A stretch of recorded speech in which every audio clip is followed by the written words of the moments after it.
Mišo, čauko. Bol som cvičiť nohy, akože nie je to môj obľúbený trik.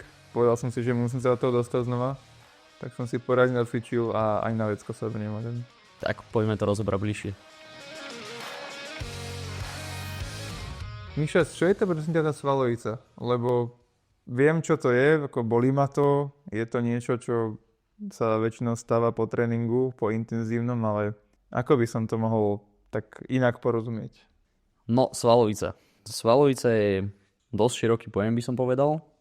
Pokiaľ dlhšie necvičíme, tak naše svaly sú náchylnejšie, či už skrz nejaké mechanické faktory a toho už spomínanej sarkoméry v minulom diele, čo je tá malá časť svalu, tak nie je taká odolná, najmä v jej zedliny, čo je jej časť.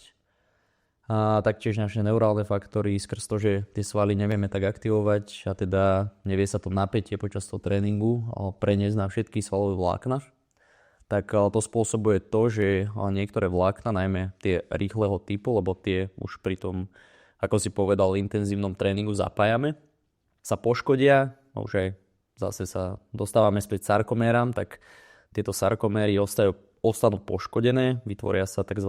Nejaké mikrotrhliny a následne teda sa uskutoční nejaký zápalový proces, je tam potom zvýšená tá citlivosť svalu a koniec koncov teda to musíme nejako odregenerovať, aby sme sa dostali teda opäť do toho stavu, že tú svalovicu nemáme. No a čo týka toho tréningu, tak napríklad ja som začal cvičiť ruky asi tak pred 3 mesiacmi. Tiež tá svalovica bola intenzívna na začiatku, ale potom už keď som mal nejaký ťažší tréning, ale cvičil som pravidelnejšie, tak už tá svalovica nebola taká intenzívna ako ten prvýkrát. Ako si to mám toto nejako vysvetliť, lebo je to niečo, že sa svaly adaptujú a vlastne už tie trhliny nie sú také veľké, alebo svaly vie nejako opravovať častejšie, alebo čo vlastne za tým je? Áno, toto je istý fenomén, ktorý sa volá, že repeated bout effect. A repeated bout effect je, alebo spôsobuje teda to, že ak cvičíme po dlhšej dobe, toto už je celkom aj do veľkej miery skúmané, väčšinou sa vytráca teda, keď predbehnem po cca 4 až 8 týždňoch, niekde okolo možno až 2 mesiacov, až 3. To znamená to, že keď ty po dlhej dobe cvičíš, alebo keď cvičíš prvýkrát, tak tento repeated bout effect nie je prítomný. To znamená, že ty si ideš prvýkrát zacvičiť, a teda ak si to preberieme trošku do hĺbky ten tréning, tak najmä excentrická kontrakcia, že znova, keď robíme biceps, tak tá fáza, kedy sa ten sval naťahuje, kedy ruku naťahujeme, lakeť sa vystiera. A pokiaľ je teda dostatočne intenzívna tá excentrická fáza, tak spôsobuje veľmi veľké svalové poškodenie, teda najväčšie spomedzi tých 3 kontrakcií, ktoré poznáme. Čiže to je excentrická, koncentrická, čiže vtedy, keď sa sval skracuje, a izometrická, kedy sval nemení svoju dĺžku. Tá je teda najmenej poškodzujúca. Po tom prvom tréningu je ten efekt, ten repeated bout efekt úplne že najväčší. To znamená, ako náhle my odcvičíme nejaký intenzívnejší prvý tréning, po ktorom máme teda tú veľkú svalovicu, kde teda nastáva aj delayed onset muscle soreness, to je vlastne svalovica, ktorú poznáme, len trošku v inom názve. Tá väčšinou teda na začiatku píkuje, alebo teda dosiahne nejaký svoj vrchol až takže na 2. až 3. deň, čiže preto niekedy máš pocit, že si síce rozbitý po tom tréningu, ale zrazu 2. deň je to ešte horšie a 3. ešte horšie. To poznám veľmi dobre. Pravdepodobne to zažiješ aj teraz. Vie to trvať niekedy aj týždeň, niekedy aj dlhšie. Hej. A najmä preto, že v tom tvojom tréningu sa vyskytli tieto excentrické kontrakcie a to svalové poškodenie je teda vo veľkej miere. No ale späť k tomu repeated bout effect.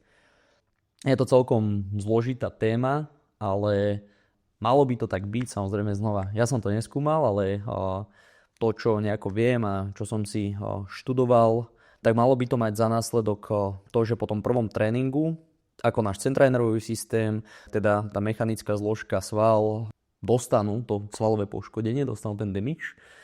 Naše štruktúry, čiže tá sarkoméra, ktorá je teda poškodená pri tom tréningu, zostane viac tuhá, čiže vieme produkovať viacej pasívneho napätia, najmä skrz štruktúry ako titín, ktorý sme si tiež už spomenuli v predošlom diele, ale ešte sme si ho nerozobrali, to verím, že nás čaká v budúcich dieloch. Teda ten sval dokáže lepšie znášať to napätie a automaticky sa hneď tak nepoškodí ako pri tom prvom tréningu. Potom je to taktiež, má za následok nejaká neurálna adaptácia, A to najmä aktivácia svalov, a teda motorických jednotiek a svalových vlákien našich svalov. A to znamená, že to napätie, ktoré produkujeme pri hociakej kontrakcii, vieme rozložiť medzi viacero svalových vlákien. Že netrpia len konkrétne, ale tým, že sme viac koordinovaní, či už konkrétne v tom svale, alebo v komplexnejších cvičeniach aj vlastne medzi rôznymi svalmi, tak vieme to napätie ako keby rozložiť medzi viac motorických jednotiek, čo sú teda časti svalu, keď to tak mám nazvané, nechcem ísť nejako do hĺbky. Taktiež by malo to mať za následok aj iné nejaké adaptačné zmeny, ale to už sú naozaj že na bunkovej úrovni a to si myslím, že... To už je asi moc hlboké. To už bude asi zbytočne moc hlboké, ale nastávajú tam tieto zmeny, ale aby sme vedeli, ten repeated bout effect je prítomný, nastane vždy po dlhšej pauze a teda odkedy ty zacvičíš prvý tréning, tak tá svalovica rapidne klesne. To je niečo ako nejaké také, ma telo potresta za to, že netrenujem často, alebo pravidelne. Tak vlastne ma tak keby dostane, že aha, teraz za to, že si netrenoval často, tak tu musíš prekonať tú hranicu. Tak niečo? Jasné, že akože tu môžeme pobrainstormovať, ja neviem, ale tým, že telo proste sa snaží prežiť, tak si myslím, že ak zistí, že je viac ekonomické sa nehýbať, tak ti to dá najavo patrič. Skôr by som povedal, že ak je viac ekonomické proste tie štruktúry mať tak, ako sú pred tým poškodením, napríklad aj tie svaly a tak ďalej, alebo ten centrálny nervový systém, čiže šetrí to pravdepodobne energiu. Ak to telo zistí, že toto je pre mňa lepšie, tak pravdepodobne sa zariadi tak, že to chcem takto mať. A zase potom tým tréningom to môžeš zmeniť.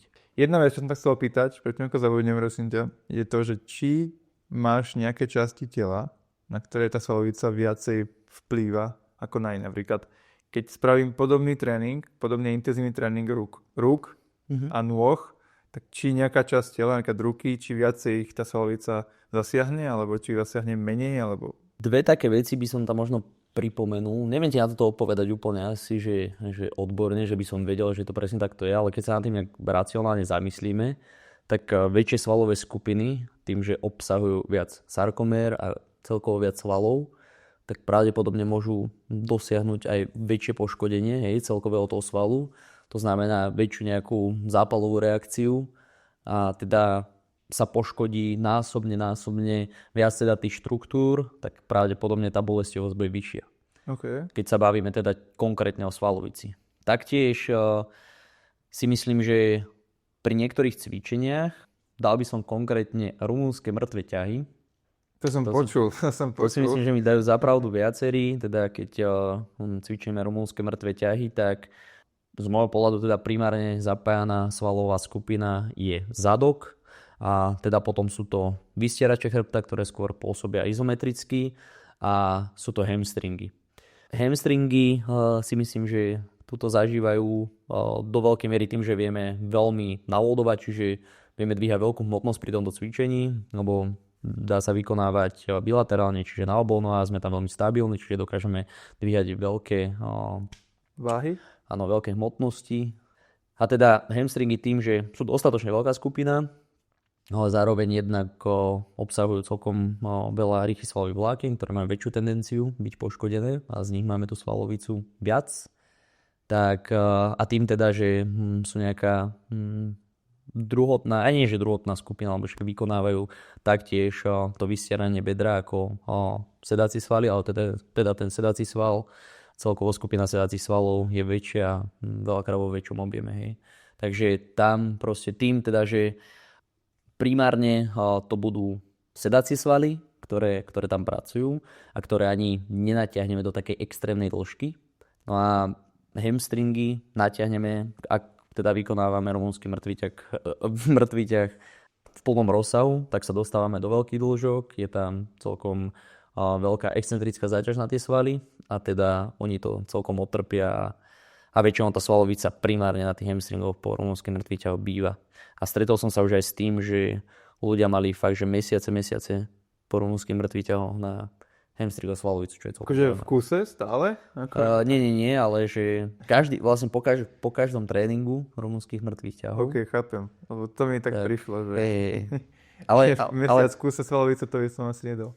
Pri tomto je to zaujímavé, hlavne pri tej excentrickej kontrakcii, ktorú sme si spomínali aj minule, a to excentrické preťaženie, najmä pri tých Nordic curls, ktoré sme si spomínali. čo sa týka hamstringov. Mi pripomenieš, ako sa cvičia na Nordic Curls? Nordic Curls je cvičenie, kedy máš zafixované pety, alebo teda achilovky, si kolenami na nejaké podložke, alebo vykonáva sa teda v nejakých štandardizovaných aj štúdiách tým, že kolena sú von z tej podložky, čiže si na predkolení a teda si vystretý, si akéby na kolenách, hej, a padáš pomaly dopredu, pomaličky kontrolovane. Čo najviac kontrolovane.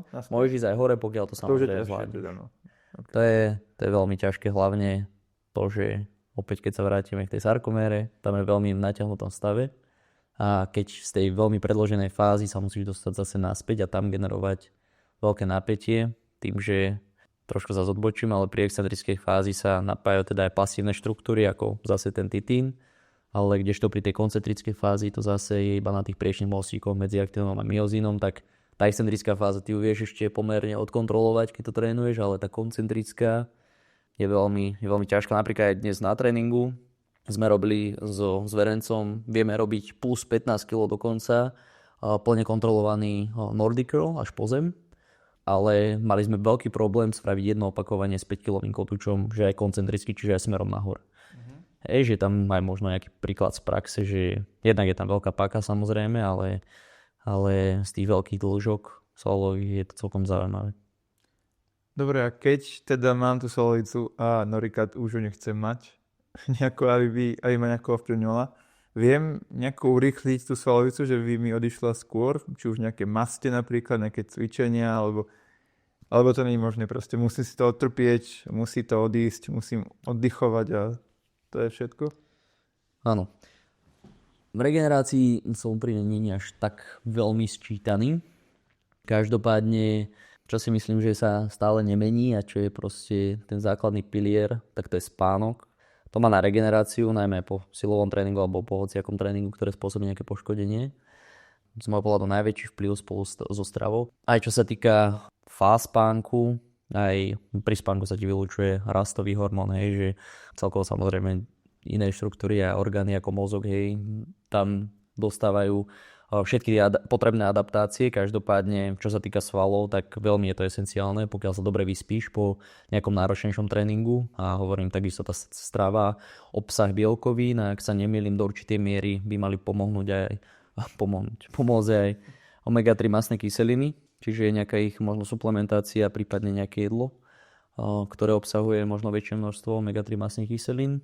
Potom viem, že sa do istej miery riešili veci ako je buď kryoterapia, alebo je to ice bathing, čiže nejaké otužovanie v ľadovej vode alebo v studenej vode. Tam by to Čo sa týka toho ice bathingu, to som sa teda opýtať, že lebo videl som veľa športovcov, že napríklad po tréningu intenzívnom idú hneď do ľadovej vody. Tak je to dobré, alebo teda tie svaly by sme nemali nechať zahriaté chvíľku, nech sa teda... Áno, chápem. Neviem, teda... Chápem otázky. Možno by to bolo aj na samostatný podcast, ale však môžeme to teda aspoň... Nejaký teaser, keď tak, no, že... Môžeme to nejako rozobrať, že okrajovo. Skrátke a potom, že sa tomu pomenujeme trošku. Každopádne ice bathing bola tým, že prišiel Wim Hof, hej, že s touto metodou do veľkej miery, samozrejme ona je to už veľmi dlho, sú tu ľadové medvede, ľudia, čo sa chodia otužovať. Tu ľudia, ktorí nemajú teplú vodu, takže sa musia kúpať v studenej vode. To je možno tiež pravda. Každopádne, že je to tu určite roky, však kedysi teplá voda povie asi nebola. Ale spopularizoval to veľmi Wim Hof pár rokov dozadu. A teda ľudia sa keby bez rozmyslu začali veľmi otužovať, ale však do toho nejako nechcem úplne zabrdať.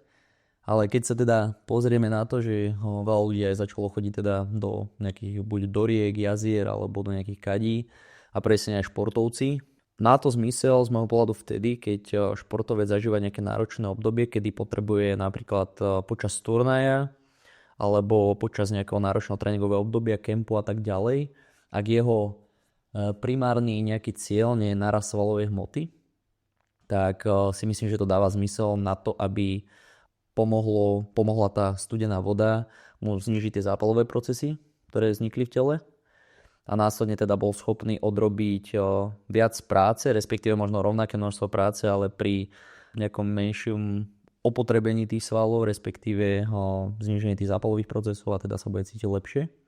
Kedy to úplne nemá zmysel, ako som spomenul už, teda ak ide o svalový rast, pretože tam sa môže stať to, že nejaké kľúčové teda adaptačné mechanizmy budú potlačené práve touto studenou vodou, lebo ten zápal do istej miery je dobrá vec.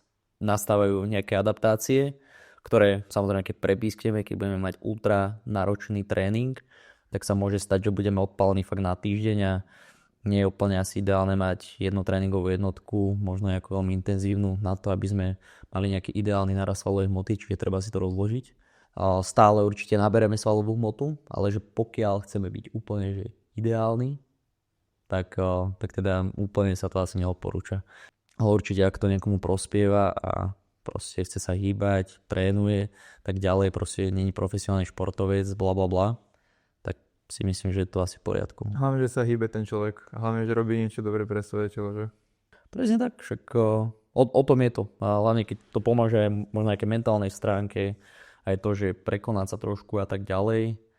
Aj keď inak veľmi zaujímavé do toho, nechcem zabrdať, ale videl som teraz nejaké veci ohľadom toho, že začína sa trošku, tým, jak sa to spopularizovalo, aj toto otužovanie, začínajú ľudia mať nejaké problémy, ktoré doteraz neboli úplne pozorované, no hlavne z tohto otužovania, ale tam som vôbec nie sčítaný v tomto. Nie je to možno preto, lebo ľudia to robia akože bez hlavo a že proste iba idú do studenej vody bez nejakej prípravy a skúšajú tam byť možno aj cez svoje limity a vlastne v základe toho chytia tie nie že choroby, ale že tie negatívne veci sa im dejú.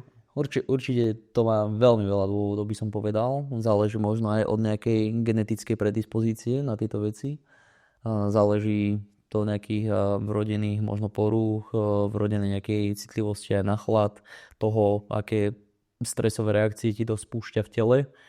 A však samotný chlad, akože bez nejakého vírusu alebo bez nejakých baktérií by nemal spôsobovať nejaké ochorenie, ale spôsobuje presne to, že sa ti oslabí imunita a keď to robíš presne len skrz to, že potrebujem teraz... Alebo na Instagram, že proste ja teraz musím byť najlepší a proste pozrite na mňa, ja otužujem, ja robím trendy teraz, tak bez hlavu a nevidím za tým nič iné, iba proste kliky, lajky, tak asi to potom tak aj dopadne, keď niekto chce teraz prekonať rekordy a chce prekonať niečo, čo proste na čo nie je stavaný, tak...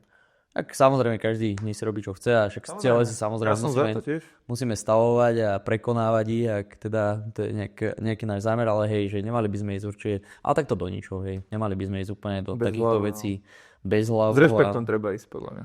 Áno, mať tomu nejaký rešpekt, ale však to už je presne na každom, však tak by som to asi uzavrel. Ja by som to hlavne tak uzavrel, že asi dostanem salový súd z môjho mozgu, keďže toľko informácií, čo som momentálne dostal. Zase mi to rozšil nejaké obzory, kde som sa mohol aj porozprávať a mohol som sa popýtať. Tak ďakujem a teším sa, čo sa zase dozvie na budúce. Ďakujem aj ja, že sme mohli stráviť takýto čas a presne tak vidíme sa na budúce. Počujeme, vidíme sa na budúce. Čauko. Čau.